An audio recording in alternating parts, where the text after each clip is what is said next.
ஈடில்வைஸ் Nifty REITs and realty index fund புதுசா இப்ப மார்க்கெட்ல லான்ச் பண்ணிருக்காங்க. NFO is going on.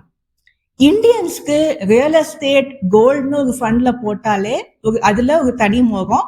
தமிழர்களுக்கு கேட்கவே வேண்டாம். பட் இந்த ஃபண்டோட பேர்ல ரியல் எஸ்டேட்னு இருக்கு. But what is actually inside this fund, அதை தான் இந்த வீடியோல நம்ம டீட்டெயில்டா அனலைஸ் பண்ண போறோம்.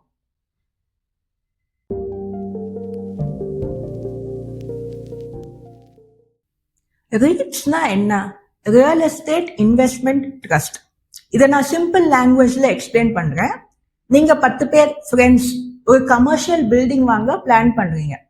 ஆளுக்கு 1 crore போட்டு 10 crores ஒரு பில்டிங் வாங்குவீங்க. அதை மெயின்டைன் பண்ண ஒரு மேனேஜர் அப்பாயிண்ட் பண்றீங்க. அண்ட் எவ்ரி மந்த் அதுக்கு ஒரு ரெண்ட் வரும். மேனேஜர் சேலரி போக, மெயின்டெனன்ஸ் எக்ஸ்பென்ஸ் போக, மீதி உள்ள காசை நீங்க ஈக்குவலா டிவைட் பண்ணிக்குவீங்க. இதே கான்செப்ட் தான், except it is spread over millions of square feet, office space, malls, all kinds of commercial property. இதுல வர ரெண்ட்டை ஒரு ட்ரஸ்ட் மேனேஜ் பண்ணுவாங்க. ஆப்ரேட்டிங் எக்ஸ்பென்ஸ் போக மீதி உள்ள ரெண்ட்டை they will distribute as dividends, interest income, rental income to the shareholders. அவ்வளவே தான் REITs. சிம்பிளா புரிஞ்சுக்கணும்னா அதான் REITs. நவ் இந்தியால மொத்தம் 6 listed REITs இருக்கு as of today. இந்த fund they are investing 60% in these listed REITs and 40% in real estate developer stocks. ரெண்டு ப்ராடக்ட்லயுமே ரியல் எஸ்டேட்டுங்கிற பேர் இருக்கே தவிர they are very different products. Again I'll explain to you. நீங்க ஒரு பில்டர் கிட்ட இருந்து ஒரு பில்டிங் வாங்குவீங்க. Okay, ABC builder. நீங்க எல்லா காசையும் கட்டி அக்ரிமெண்ட் பண்ணி பில்டிங் வாங்கிட்டீங்க. Now this building is yours. நீங்க பில்டிங்கை நல்லா மெயின்டைன் பண்ற வரைக்கும் அதுக்கு நீங்க ரெண்ட் வாங்கிட்டு இருக்கலாம். ஃபியூச்சர்ல அந்த பில்டர் போய் இன்னும் 10 பில்டிங் கட்டலாம். இல்ல தே கேன் கோ பேங்க்ரப்ட், திவால் ஆகலாம். Doesn't matter to you. ஏன்னா உங்க பில்டிங் உங்ககிட்ட இருக்கு, நீங்க அதுக்கு ரெண்ட் வாங்கிட்டு இருக்கீங்க. This is REITs. But this fund is not just only investing in REITs. 40% they are investing in real estate developer stocks. And that is a very risky investment. ஏன்னா developer stocks depends on what the developer does in the future. நாளைக்கு அந்த developer ஆஹா ஓஹோன்னு பயங்கரமா வந்தா the stock can increase. But our திவாலானா stock will become zero. It is a very different product from real estate and REITs and real estate. This is the key difference you need to understand before you invest in this fund. 40% they are investing in 10 real estate developer stocks. எனக்கு என்ன புரியலனா, ஏன் இதை போட்டு குழப்பிக்கணும்? REITs is for regular income. Real estate is a very highly cyclical sector. cyclicalனா சில வருஷம் பயங்கரமா அமோகமா ஏறும், சில வருஷம் ரொம்ப அடி வாங்கும். And plus it's a highly concentrated sector.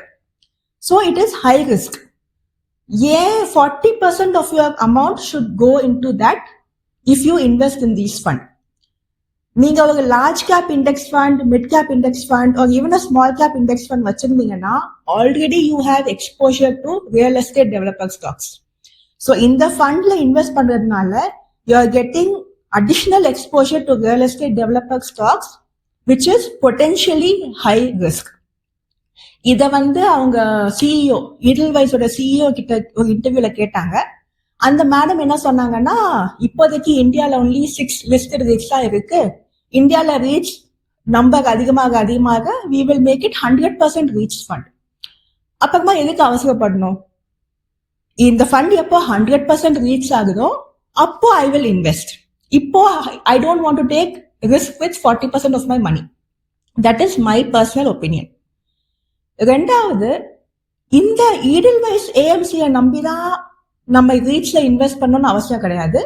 In the very near future, other AMCs like HDFC, Prudential, ICICI, இன்னும் எவ்வளவோ AMCs இருக்கு இந்தியால, they may launch a 100% REITs fund. I can wait for that. இன்னொரு ஆப்ஷன், நான் சொன்ன மாதிரி இந்தியால மொத்தம் இருக்கிறதே இப்போதைக்கு 6 லிஸ்டட் ரீச் தான். நீங்க மியூச்சுவல் ஃபண்ட் மூலமா தான் இந்த ரீட்ஸ்ல இன்வெஸ்ட் பண்ணணும்னு அவசியம் கிடையாது. ரொம்ப ஈஸியா ஒரு டிமேட் அக்கௌண்ட் வச்சு டைரக்டாவே இந்த ரீட்ஸ்ல இன்வெஸ்ட் பண்ணலாம். In my next video I will explain clearly about these 6 REITs. டீட்டெயில்டா இதோட ரிட்டர்ன்ஸ் அனலைஸ் பண்ணி எப்படி ஸ்டெப் பை ஸ்டெப் இன்வெஸ்ட் பண்றதுன்னு நான் உங்களுக்கு காட்டுறேன். பட் இந்த வீடியோல நான் சொல்ல வேண்டியது என்னன்னா, இந்த மியூச்சுவல் ஃபண்ட்ல நீங்க இன்வெஸ்ட் பண்ணீங்கன்னா only 60% of your money goes to REITs. 40% goes to high risk real estate development stocks. First point. Second point, இந்த ஃபண்டை நம்பி தான் நீங்க REITsல இன்வெஸ்ட் பண்ணணும்னு அவசியம் கிடையாது.